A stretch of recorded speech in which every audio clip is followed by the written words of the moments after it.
funny, it's interesting that you asked in the dark times what kept me motivated, because I always refer to those times as dark times. And the reason I use the phrase dark times is because we can always shed some light on those dark times. So it's interesting that you use that quote. There's one thing that I am a firm believer that gets you through the dark times. And you know, I had some during my athletics career. I spent halfway from 1988, halfway through that year, all the way up until 1991, injured. Didn't compete, tried to train, would break down, have to have operations, go through all the rehab treatment, get back into training, break down, have another operation, go through all the rehab. And it was a bit like Groundhog Day. I was doing the same things over and over and over. And I didn't compete for a couple of years. And lots of people always used to ask me, what kept you going? You know, why didn't you give up? And believe you me, there was voices in my head telling me to give up. But the one thing and there were lots of things, but the one main thing that kept me going through those times was the belief that if I could stay healthy, I could be one of the best 400-meter runners in the world. It was that self-belief of what I could do. You know, my opposition wasn't the competition, or my competition wasn't the opposition. My competition was my own body staying healthy. And I always used to say, God help the rest of the world if I stay in shape for a couple of seasons and don't have any injuries, because they won't know what's hit them. And you have to have that belief in your heart of hearts that you can achieve whatever it is that you've set out to do, regardless to what people say, what people, you know, do, what if they laugh at you, all those sort of things. You have to believe it, because there will come a time when that's all you've got to hang on to when you're going through these dark times. You know, that's the one bit of rope that's going to help you walk towards the end of that tunnel, that self-belief. And, you know, I always say that if you don't believe in your hearts of hearts that you can achieve whatever it is that you are striving for, then I would suggest that you're chasing the wrong dream. You know, I do believe that you have to believe it in your heart of heart, even when those people around you, those people closest to you, possibly don't believe you. You have to believe it. And that's the one thing that you need to hang on to. And it's certainly, you know, during my career at times, during those dark days, dark weeks, dark months, dark years, there were times when that's all I had to hang on. You know, I had doctors and people in the professional world saying, Derek, give up. And I couldn't give up because I knew I had a lot to give, and I could just give me a season, just give me 2 seasons, and I'll prove what I can do. And that for me was the main thing that kept me going, was that belief that I could achieve it. Yes, I mean, good question. You know, there's lots of stress and pressure in everyday life. Certainly in you know, performing at the highest level in sport, there's an awesome amount of pressure if you choose to let it get to you, and actually if you acknowledge it.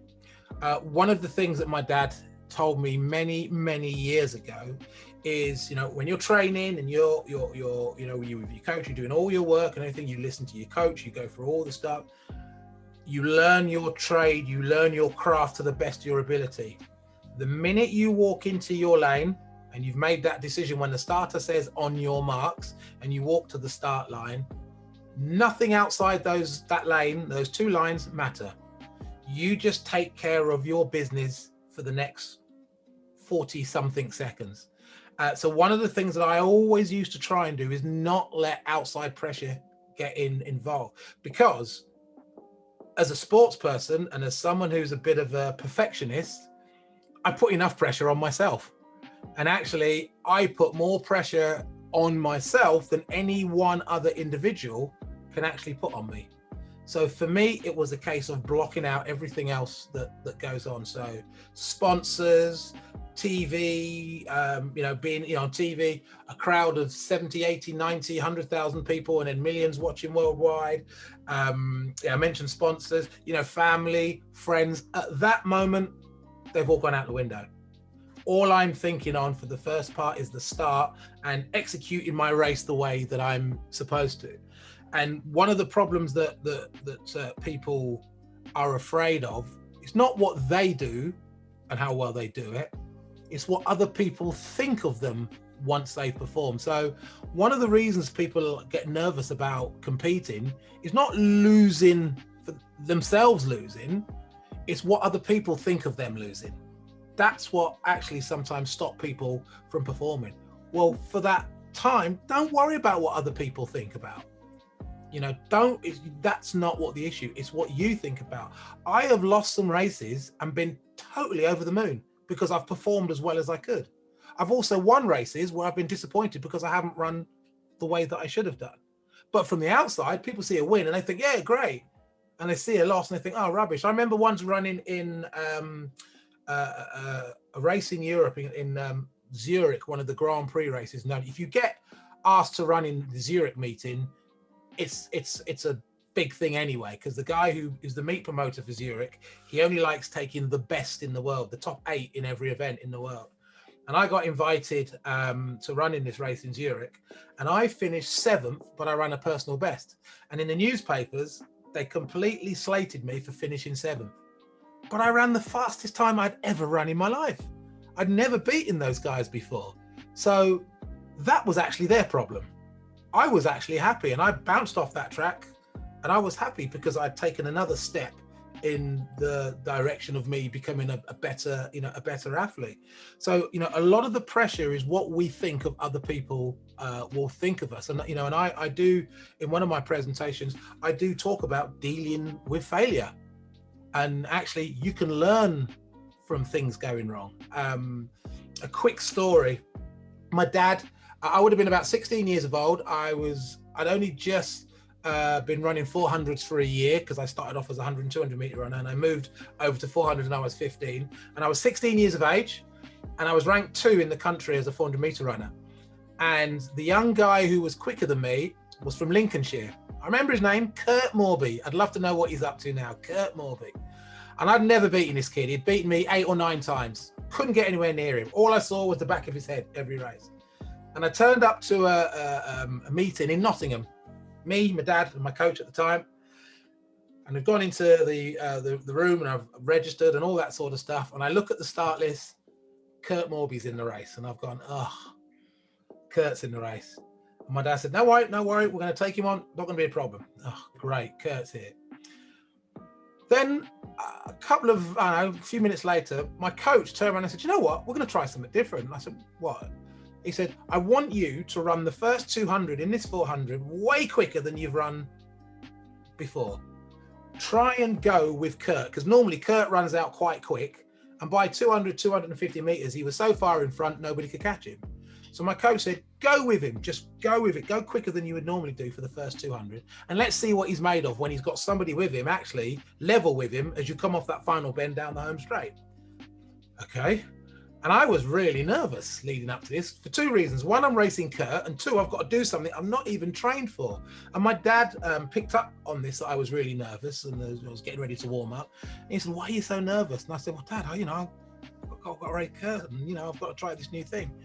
And my dad said to me, Derek, don't put any extra pressure on yourself. Don't worry about what anybody else is going to say. You're not going to lose this race. And I kind of looked at my dad as if to say, he does know I'm racing Kurt Morby, the guy who's beat me like 9 times this year already. And I said, what do you mean? He said, look, you're not going to lose this race. One of 2 things are going to happen.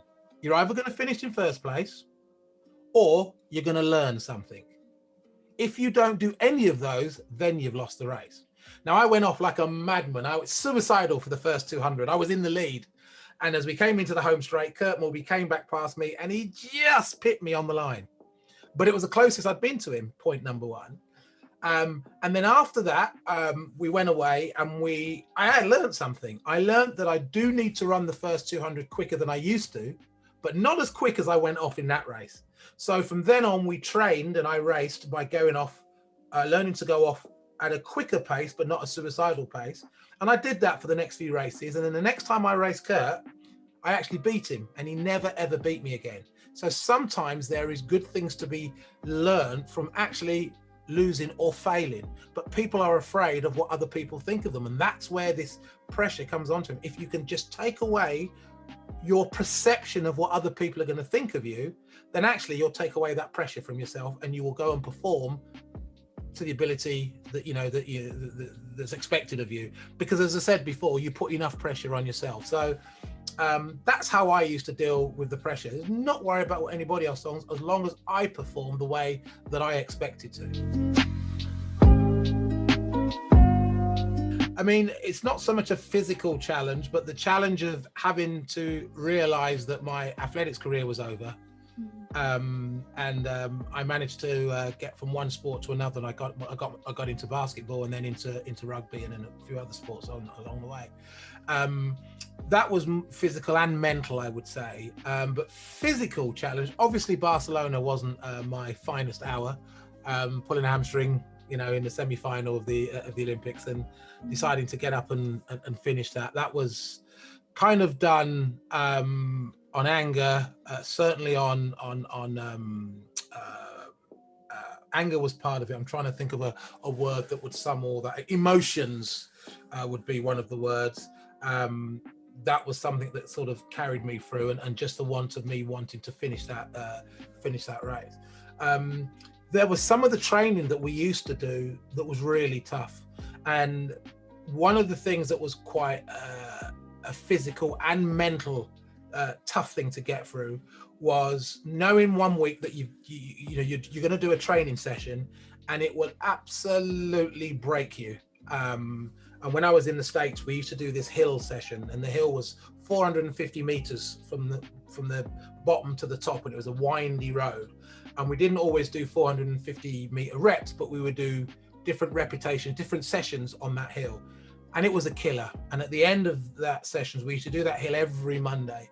And at the end of the session, during that session, you will have either thrown up, or if you were really unlucky, you would have passed out. Because you just ran yourself into exhaustion. And there was a couple of times I fainted and passed out during that session. What didn't help was it was in a part of America called Azusa, which is in California, and it was stupidly hot out there. I mean, there was times we were training, it was 100 degrees Fahrenheit, 96 degrees Fahrenheit. So it was really hot. And we used to have these little high jump mats at the side of the road. So if you were feeling a bit lightheaded, you can go and pass out on one of these mats, or you would throw up. That was standard.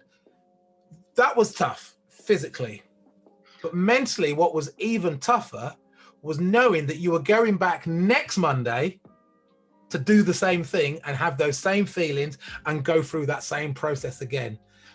That was sometimes tough, knowing you've got the session and you get there and the coach will tell you the session, or he'll tell you a few days before, and you'd be like, oh man, I've got to go and do this session with Phil, with this person, that person, da, da, da, da. And it was quite a world-class group that we trained with. And you knew you were going to be pushed, and you knew you were going to hurt at the end of it, and you knew you were going to throw up, pass out, and feel like crap for the rest of the day, but you still did it. So those were some of the real tough physical and mental things that we would go through.